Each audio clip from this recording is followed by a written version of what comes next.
Hola, mi nombre es Daniela Rivera Domínguez. Estoy cursando tercer semestre en la licenciatura de fisioterapia en la Universidad CME y hoy les voy a explicar sobre la anatomía y la fisiología del sistema nervioso. Bueno, el sistema nervioso es un conjunto de redes especializadas, las cuales son el encéfalo, la médula espinal, los nervios, cuya misión es coordinar y regular el funcionamiento de los sistemas y de los aparatos del organismo. También recibe y transmite la información del medio externo hacia el medio interno, que es nuestro organismo, y este genera una respuesta para adaptarse al medio externo, al igual que cumple con la función intelectual. Por ejemplo, el leer, hablar, pensar, etc.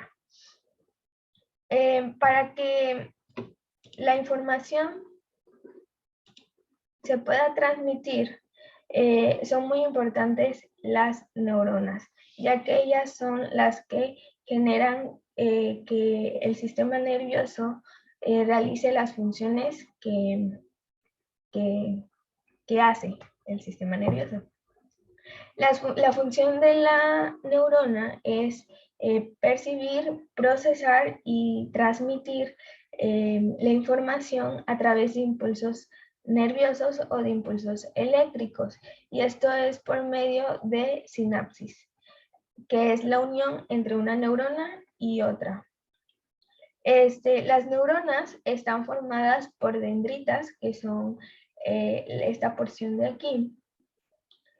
Y esta es por donde se une a otras neuronas. También tenemos lo que es el soma, que es el cuerpo de la neurona, y dentro de este encontramos el núcleo.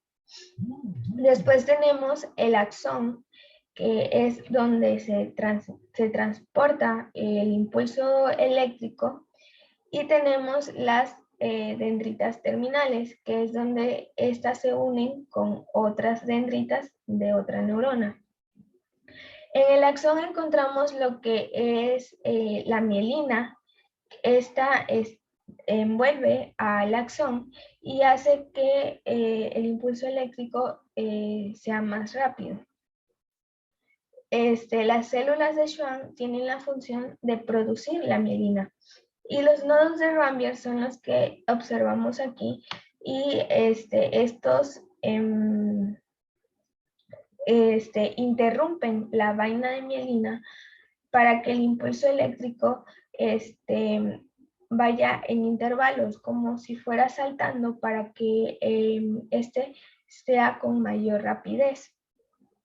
Las neuroglías son neuronas que dan sostén y protección a las neuronas que hacen la función de transportar los impulsos eléctricos.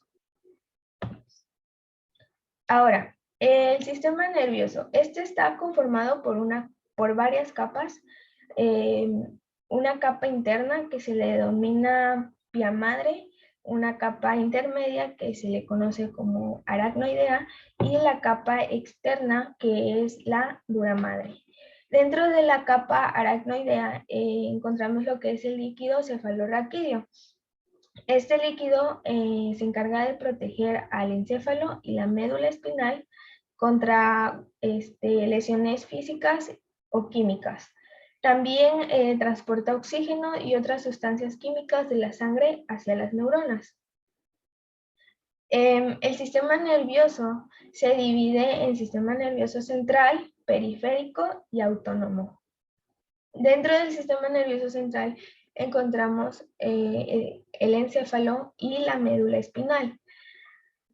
En el encéfalo está conformado por el cerebelo, por el tronco encefálico, el cerebro y el diencéfalo. El cerebelo es esta porción de aquí, se encuentra de forma posterior e inferior del encéfalo, y su función es controlar los movimientos, la postura y el equilibrio. El tronco encefálico se divide en el bulbo raquídeo, en la protuberancia y en el mesencéfalo. Y este está encargado más que nada de las funciones vitales, que son la función respiratoria y el ritmo cardíaco. Ahora, en el diencéfalo encontramos al tálamo y al hipotálamo. El tálamo se encarga del funcionamiento cognitivo, de la memoria y de controlar las emociones. El hipotálamo, este se encarga de regular la temperatura corporal, las emociones, regular la ingesta de alimentos y de bebidas, también regula el sistema nervioso autónomo, los latidos cardíacos, etc. Más que nada se encarga de la homeostasis del organismo. En esta parte de aquí encontramos al cerebro, que también se le conoce como la cuna de la inteligencia, ya que nos permite hablar, leer, realizar cálculos, operaciones matemáticas, componer canciones, etc. Dentro de este se divide en un hemisferio derecho y un hemisferio izquierdo.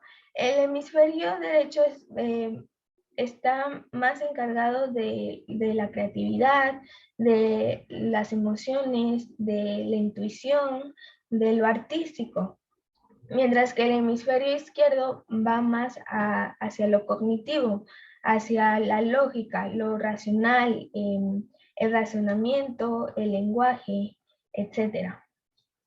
También se divide en lóbulos cerebrales, que son el lóbulo frontal, el lóbulo parietal, el temporal y el occipital. El lóbulo frontal está encargado del razonamiento y de la memoria. El lóbulo parietal está más hacia la orientación, el leer, escribir, hablar. El occipital se encarga de la vista, mientras que el temporal controla el comportamiento y las emociones. Dentro de este también encontramos las áreas de la corteza cerebral. Estas son tres, las áreas sensoriales, las áreas motoras y las áreas de asociación. Dentro de las áreas sensoriales sensitivas, encontramos la área somatosensorial primaria, que es esta de aquí, que podemos observar, y se refiere, esta percibe el tacto, las sensaciones de dolor y de percepción de nuestro cuerpo. Y aquí es donde más se refiere al homúnculo de Pemphigus, que es este de aquí. ¿Qué pasa con esto? Que podemos observar que las manos, la lengua, la boca, la cara son más grandes que el tronco, que los miembros inferiores. Esto quiere decir que en esas zonas que se ve reflejado más grandes es donde tenemos más receptores sensoriales receptores sensoriales que transmiten esa información. También encontramos las áreas sensitivas auditivas, olfatorias, gustativas, visuales, que se encargan de percibir, de procesar la información, ya sea visual, olfatoria, gustativa, para que la corteza cerebral lo interprete. Ahora, en las áreas motoras encontramos la área motora primaria, que se encarga de controlar los movimientos voluntarios, y encontramos la área de Broca, que es esta de aquí. La área de Broca se encarga de los movimientos de los músculos para poder hablar. En las áreas de asociación encontramos la área de Wernicke, que es esta de aquí, donde se interpreta el lenguaje, el sonido, el volumen de la conversación y se interpreta. Entonces, en la área de Broca se produce el lenguaje y en la área de Wernicke se interpreta, se reconoce lo que se está diciendo. Ahora, la médula espinal. La médula espinal es una vía de conducción de estímulos y de respuestas motoras. Esta se encuentra en el conducto raquídeo de la columna vertebral y va desde el bulbo raquídeo hasta la L2, formando un cono medular que se le conoce como la cola de caballo. Estas es el conjunto de ramas sensitivas y motoras de los nervios lumbares y sacros. Como lo acabo de mencionar, la médula espinal es una vía que cuando es de forma aferente es sensitiva y va hacia el cerebro. Y cuando es eferente, viene del cerebro y da una respuesta motora. La médula espinal está formada por astas,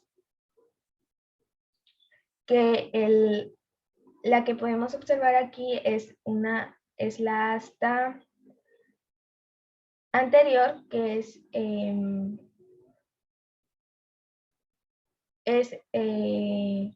esta es posterior porque es sensitiva y la asta anterior es motora. Entonces, algo que se me pasaba a mencionar es la sustancia gris y la sustancia blanca. En el encéfalo, la sustancia gris está en la parte externa y en la parte interna está la sustancia blanca. La sustancia gris son neuronas que son amielinizadas, mientras que la sustancia blanca son neuronas que están revestidas por mielina. En la médula espinal es lo contrario.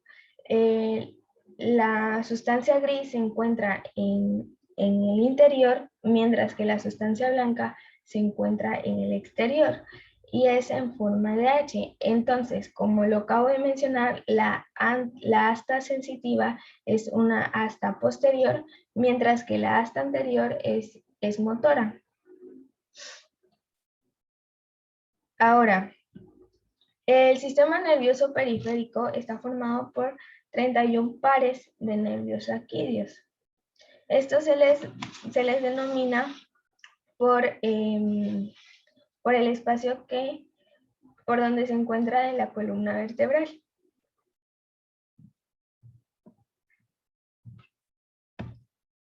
Los nervios raquídeos estaban formados también por una capa que los protege. La capa interna es el endoneuro, la capa intermedia se le conoce como perineuro y la capa externa se le llama epineuro.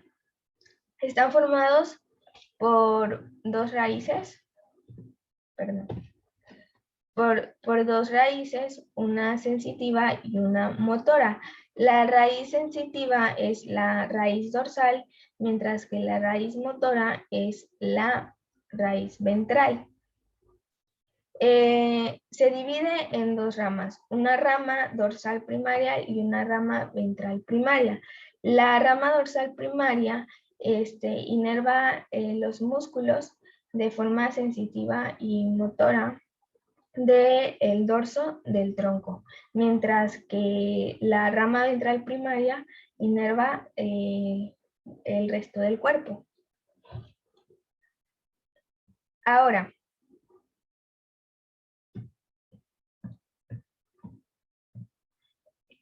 los nervios raquídeos forman plexos. Los plexos son las ramas ventrales primarias de los nervios raquídeos y que en algunas regiones se encuentran fuera de la columna vertebral. Más adelante los explicaré.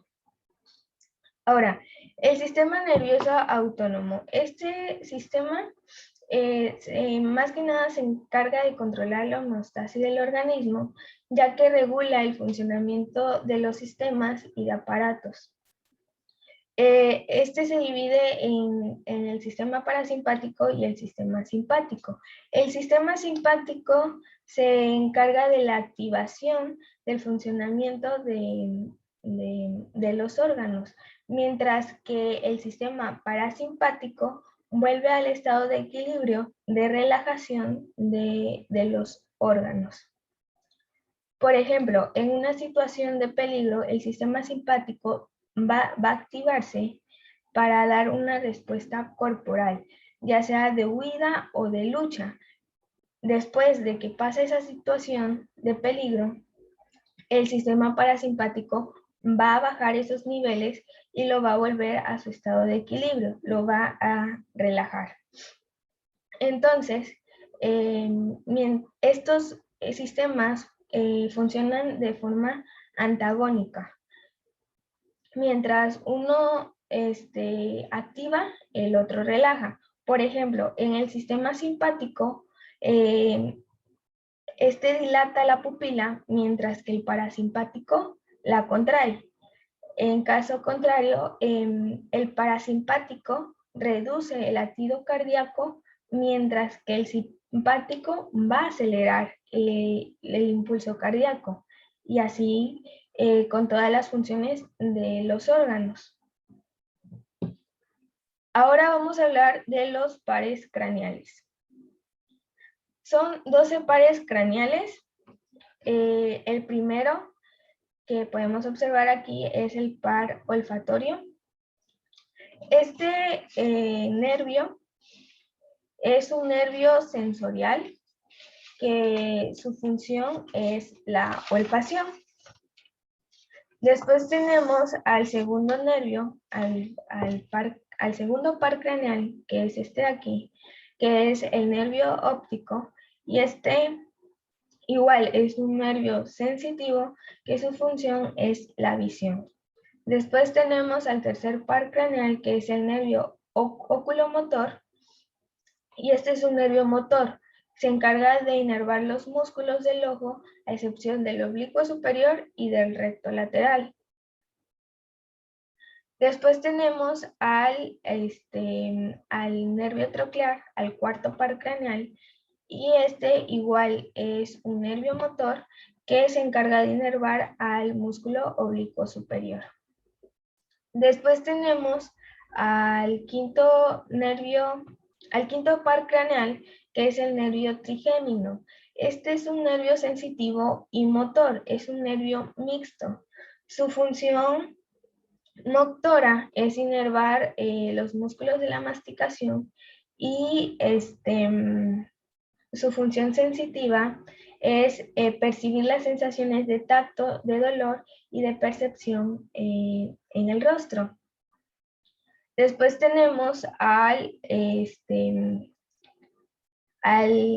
sexto par craneal, que es el nervio abducens, y este es un nervio motor que se encarga de inervar al músculo recto lateral. Después tenemos al nervio facial, que este igual es un nervio mixto. Su función sensitiva es dar sensaciones a 2/3 anteriores de la lengua, y su función motora es inervar los músculos faciales. Después tenemos al nervio auditivo o vestíbulo coclear, y este es un nervio sensitivo. Su función es la audición. Después tenemos al nervio glosofaringeo, que es un nervio mixto. Su función sensitiva es percibir las sensaciones un tercio posterior de la lengua y su función motora es inervar los músculos de la faringe y de la glándula parótida. Después tenemos al nervio vago, que es el 10º par craneal, y este igual es un nervio mixto. Su función sensitiva es dar sensibilidad a la epiglotis y su función motora es inervar los músculos de la garganta. Después tenemos al nervio accesorio, que es un nervio motor, ya que inerva los músculos trapecio y el músculo esternocleidomastoideo. Y por último tenemos al hipogloso, al nervio hipogloso, que es un nervio motor que inerva los músculos linguales.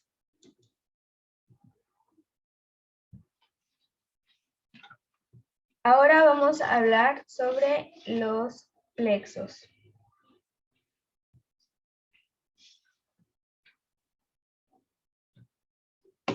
El plexo cervical va de C1, C2, C3, C4 hasta C5 y va a formar lo que son los nervios que van a inervar el músculo esternocleidomastoideo, el trapecio y el elevador de la escápula. Este plexo inerva más que nada los músculos del cuello. Después tenemos al plexo braquial. Este plexo va a inervar al miembro superior. ¿Qué pasa aquí? Que en los plexos, bueno, el plexo braquial va de la C5 a T1. Entonces, estos nervios, estas ramas dorsales van a unirse y van a formar pues otros nervios que van a inervar al miembro superior. Entonces, los nervios van a formar troncos. Este es un tronco superior, un tronco medio y un tronco inferior. Y se van a dividir. Estas divisiones van a formar lo que son las cuerdas. Y estas cuerdas llevan el nombre de acuerdo a su posición de la arteria axial. Y por último, estas cuerdas van a formar las ramas que podemos observar aquí, que son los nervios que van a inervar al miembro superior, que son el nervio musculocutáneo, el nervio axilar, el nervio radial, el nervio mediano y el nervio cubital, perdón. Y así es con los demás plexos, se forman a través de los nervios que salen de la columna vertebral, que a partir, por ejemplo, el plexo cervical va de C1 a C5 y van a formar los troncos, y estos troncos van a formar divisiones y las divisiones van a formar las ramas que van a inervar, que son los nervios que van a inervar los músculos dependiendo de la región de donde se encuentra el plexo a la que va dirigido. El plexo cervical inerva los músculos del cuello, mientras que el plexo braquial inerva los músculos del miembro superior. El plexo lumbar y el plexo sacro, ambos, después de que se forman por los troncos y dan origen a las ramas, a los nervios, estos van a inervar a los miembros inferiores. Ahora vamos a hablar sobre los sentidos. Aquí tenemos el sentido de la vista, de la visión, y este sentido, su transducción es de que un haz de luz, un objeto, va a entrar al ojo. Primero va a entrar por la córnea, que es esta partecita de aquí. Ya de ahí se va a dirigir a la pupila. Después de la pupila entra al cristalino. Y una vez que está en el cristalino, este se dirige a la retina. La retina es toda esta parte de aquí donde encontramos los fotorreceptores, que son los conos y los bastones. Estos van a hacer sinapsis con una neurona bipolar y después van a hacer sinapsis con una neurona ganglionar y se van a dirigir al nervio óptico. Una vez que este impulso llega aquí, bueno, primero pasa como un haz de luz, llegando aquí a la retina y pasando el proceso de los fotorreceptores que hacen sinapsis con células bipolares y ganglionares, se convierte en un impulso eléctrico y ya este es transmitido por el nervio óptico que llega al tálamo y después igual va a ser sinapsis con una neurona del segundo orden hasta llegar a la corteza visual, que es en el lóbulo occipital. Después tenemos al sentido del gusto.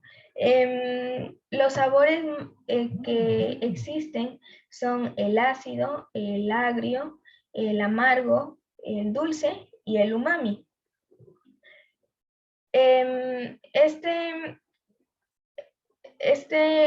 La transducción empieza en la lengua, 2/3 anteriores de la lengua, y se van a dirigir por el nervio facial, el nervio glosofaringeo y el nervio vago. Unas moléculas químicas de los alimentos se van a dirigir hacia la faringe, mientras que otros se van a dirigir al tracto solitario, que es este que podemos observar aquí. Ya una vez estando aquí, hacen sinapsis las neuronas del segundo orden hasta llegar al tálamo.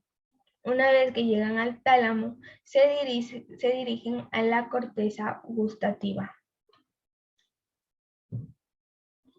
Ahora, el sentido olfatorio. Su transducción empieza con un odorante, con las células odorantes, y estas se van a unir a los cilios de las células receptoras olfatorias que se encuentran en nuestra nariz.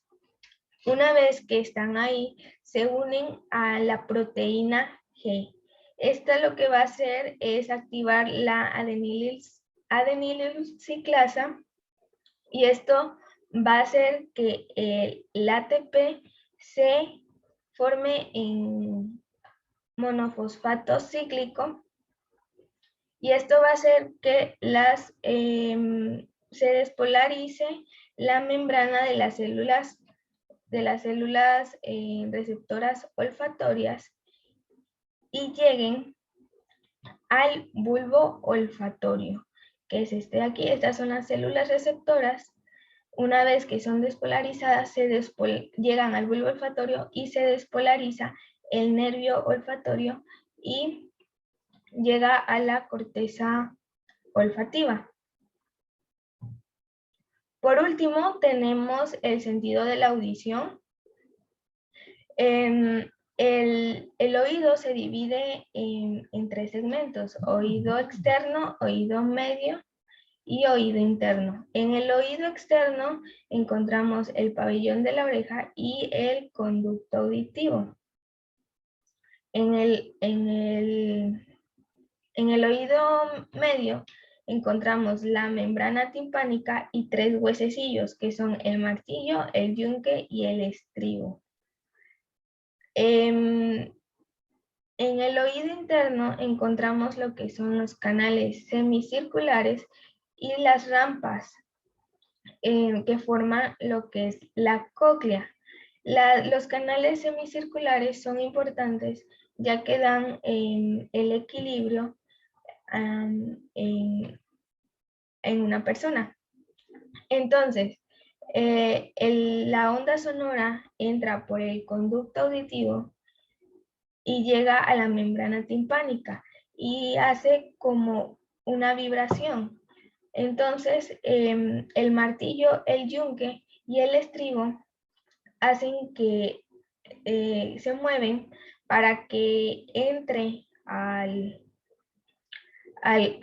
entre la onda sonora al oído interno, y en la cóclea es donde